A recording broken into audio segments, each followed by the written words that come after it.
கூட்டமா கூட்டிட்டாரு. அவங்க எல்லாம் கேட்கறாங்க, என்ன செய்யணும், மறுபடியும் நம்ம நாடு உயர்ந்த இடத்துக்கு வர வேண்டும் என்பதற்காக சொல்றார். மூன்றை சொல்கிறேன் செய்யுங்கள். ஒரு வயசானவர் இருந்திருக்கிறார், என்ன செய்ய வேண்டும் கேட்கிறார். படியுங்கள் அப்படிங்கிறார். ஒரு இளைஞன் எழுந்திருக்கிறான், இந்த நாட்டுக்காக என்ன செய்யணும், படியுங்கள். ஒரு பெண் எழுந்திருக்கிறார், என்ன செய்யணும் இந்த நாட்டுக்காக, படியுங்கள். படியுங்கள் படியுங்கள் சொல்றாரு. 10 ஆண்டுகளில் அந்த ரஷ்யா மிகப்பெரிய வல்லரசு நாடாக மீண்டும் நடக்கிறது. அப்போ வாழ்க்கை கல்வி என்கின்ற ஒன்றுதான் உங்கள் வாழ்வை மாற்றும். நீங்கள் அதற்காக பசி நோக்கார், பசி நோக்கார், கண் துஞ்சார், அவமதிப்பும் கொள்ளார், அருவருப்பும் பாரார், கர்மமே கண்ணாயினார்.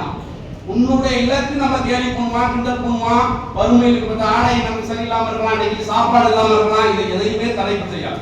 எல்லாத்தையும் உடைச்சேரு. ஏன்னா உங்களுடைய அப்பா அம்மா பாருங்க, இந்த நிலை உன்னை கஷ்டப்பட்டு இந்த இடத்துக்கு கொண்டு வந்து மிகப்பெரிய இடத்துல ஆரம்பிச்சிருக்காங்க. நீங்கள் படித்து முடித்துவிட்டு வெளிநாடுகளுக்கு சென்றாலும் பெற்றோர்களை கண்டிப்பாக கைவிடக்கூடாது.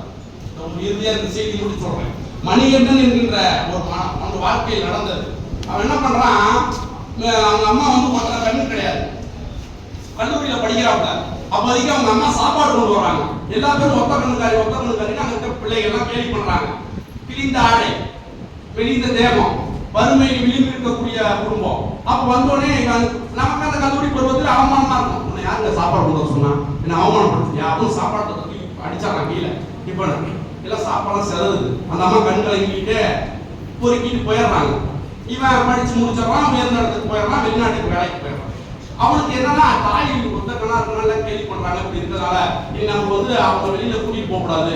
யாரு பெற்று வளர்த்து அவனை படிக்க வைத்து ஆளாக்கி அந்த தாயை வந்து நினைக்கிறான், இப்படி இருக்காங்க சமூகத்தினால கூட்டிட்டு போய் காமிக்க முடியல வறுமை அப்படின்னு நினைச்சுக்கிட்டு அவங்கள வராதுன்னு சொல்லிடுறான். அவங்க விட்டு வெளிநாட்டுக்கு அமெரிக்காவில் அவனுக்கு வேலை கிடைக்குது, பல லட்சங்கள் சம்பாதிக்கிறான். அந்த அம்மாவும் எத்தனையோ முயற்சி பண்ணுது, இந்த மகனை இறுதியாக பார்த்தா சொன்னது. வறுமையின் விளிம்பில் தன்னை தானே உழைத்துக் கொண்டு அந்த ஏழை குடிசையில் அந்த ஏழை கேள்வி வாழ்ந்து வரும். அப்ப எப்படியாவது மகனை பார்க்கணும் அப்படிங்கிறப்ப அந்த கல்லூரி நிர்வாகம் என்ன பண்ணுது, தன்னிடம் படித்த தலை சிறந்த மாணவன், மிக உயர்ந்த இடத்துல அவன் தான் இருக்கான். இன்னைக்கு சுந்தர் பிச்சை எப்படி ஒரு மாதத்துக்கு அவர் பல லட்சம் கோடி ரூபாய் சம்பளம் பெறுகிறார். கூகுளுடைய சிஓயாக இருக்கக்கூடிய ஒரு தமிழன், ஒரு இந்தியன், புரியுதுங்களா? அப்ப எப்படி இந்த இடத்துக்கு போக முடிஞ்சிச்சு, தன்னுடைய திறமை. அப்ப அதே மாதிரி இந்த மாணவன் உயர்ந்த இடத்துக்கு இருக்கிறதுனால முன்னாள் மாணவன் அழைச்சு சொல்றாங்க. அப்ப எப்படியாவது செய்தி கேள்விப்படுறாங்க, அந்த அம்மா அந்த ஊர்ல இருக்காங்க, எப்படியாவது மகன் வந்துட மாட்டான்னு சொல்லி முன்னாடியே தயவு செஞ்சு வர சொல்லுங்க அப்படின்னு. அப்பயும் அவன் வந்து அவன் யோசிக்கிறான். அப்புறம் எல்லாம் சொல்றாங்க, ஆயிரநாதனுடைய தாய் உன்னை பற்று வளர்த்தவர், அப்படியாப்பட்டவனை தவிக்க விடாமனே போறான். அப்ப அவங்க அம்மா அப்படியே உயிரினுடைய அந்த விளிம்புல இருக்காங்க கடைசி காலத்துல.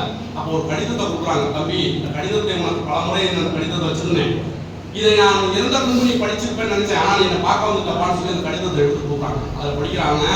தம்பி மணிகண்டா, நான் ஒற்றை பெண் இழந்தவள் என்பதனால் என்னை கேலி செய்கிறார்கள் என்று என்னை புறக்கணித்து விட்டாய். உன் தாய் கிழிந்த ஆடை அணிந்திருக்கிறார், மற்றவர்கள்லாம் கேலி பேசுகிறார் என்று நீ வந்து கேள்வி என்னை வந்து புறக்கணிச்சிட்ட. ஆனா எப்படி இந்த தாய் இந்த கண்ணை இழந்தாள் என்பது உனக்கு தெரியுமா? அதை இதுவரை உன்னிடம் நான் சொல்லவில்லை. காரணம், உன்னிடத்தில் இரக்கத்தை பெற்று நான் வாழ விரும்பவில்லை, உண்மையான அன்பு இருக்க வேண்டும் என்று சொல்றான். நான் உன் தந்தை நீ 3 பேரும் குழந்தையாக இருக்கின்ற பொழுது இருசக்கரத்துல ஒரு 2 வீலர்ல போயிட்டு இருந்தோம். எதிர்த்தாப்புல ஒரு லாரி வந்து அடிச்சிருச்சு. அதுல உன் தந்தை சம்பவ இடத்துல இறந்துட்டாரு. உன்னுடைய கண்ணில் ஒரு கண்ணாடி போய் குத்திடுச்சு. அதுக்கப்புறம் நானும் அடிபட்டேன். 2 பேரும் மருத்துவமனையில் வச்சிருக்காங்க. உனக்கு நாங்கள் நல்லானதுக்கு அப்புறம் உன்னுடைய கண்ணை சரி செய்வதற்காக ஒவ்வொரு முறை ஆஸ்பத்திரியா தூக்கி அறந்தப்பா. அப்ப கண்ணை சரி பண்ண முடியாது, வேற கண்ணை எடுத்து வச்சோம்னா கண்ணு சரி பண்ண முடியும்னு சொல்லிட்டாங்க. அதனால் என்னுடைய கண் இறந்தாலும் பரவாயில்லை, என் மகன் கண் நன்றாக இருந்து என்னுடைய கண்ணை கொடுத்தேன். அப்படி என்னை கண்ணை கொடுத்து காத்தவன் தாய் என்று அந்த தாயை எழுதியிருக்கிறார். அவன் அப்படியே கண்ணீர் வடிக்கிறான். நம்ம தாயினுடைய கண்ணை பெற்றுதான் அவன் தாய் ஒத்த கண்ணா ஆயிட்டாலே, அப்படியாப்பட்ட தாயெல்லாம் அவன் புறக்கணித்து விட்டோம் என்று சொல்லி கடைசி காலத்தில் கண்ணீர் வடித்தான். கடைசி காலத்தில் கண்ணீர் வடித்து எந்த புண்ணியமும் இல்லை. அன்புக்குரிய மாணவ செல்வங்களே, உங்கள் பெற்றோரை நேசியுங்கள். உலகத்தில் நபிகள் நாயகம் சொல்கிறார், உலகத்தில் நேரில் பார்க்கின்ற தெய்வம் தாய் தந்தையர், அவருடைய பாதங்களை வணங்குங்கள் என்று சொல்றார். கர்த்தர் சொல்கிறார், தாய் தந்தையை விட உலகத்தில் சிறந்த தெய்வம் இல்லை என்று சொல்றார்.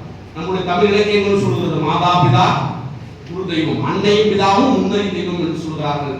அப்படிப்பட்ட தாய் தந்தையரை வணங்குங்கள், பெற்றோரை நேசியுங்கள், மனிதநேயத்தோடு வாழுங்கள். நீங்கள் எந்த உயர்ந்த இடத்துக்கு போனாலும் மனிதநேய பண்பு மிக்கதாக நீங்கள் பிறந்த ஊரை, வளர்த்த பெற்றோரை, உற்றார் உறவினரை, இந்த தேசத்தை தலை சிறந்து மாற்றுங்கள். நல்ல எண்ணத்தோடு இருங்கள், லட்சியத்தை நோக்கி பயணிங்கள். கண்டிப்பாக நீங்கள் வெற்றி அடைவீர்கள். இளைஞர்களே, நீங்கள் மகத்தானவர்கள், மண்ணில் பரம்பொருளில் உருவானவர்கள். நீங்கள் மனம் வைத்தால் மலைகளும் உங்கள் கையில் கூடாகும், முயல் குலைத்தால் நதிகளும் திசை மாறி பாய்ந்தோடும். உண்மையிலேயே நீங்கள் சத்தியத்தால் ஏற்ற குழந்தைகள், பண்பாட்டில் மூத்த குழந்தைகள், வருங்கால வரலாற்றை உருவாக்குகின்ற தலைமுறை நீங்கள் நீங்கள் என்று சொல்லி நல்லதொரு வாய்ப்புக்கு நன்றி பாராட்டி நன்றி வணக்கம்.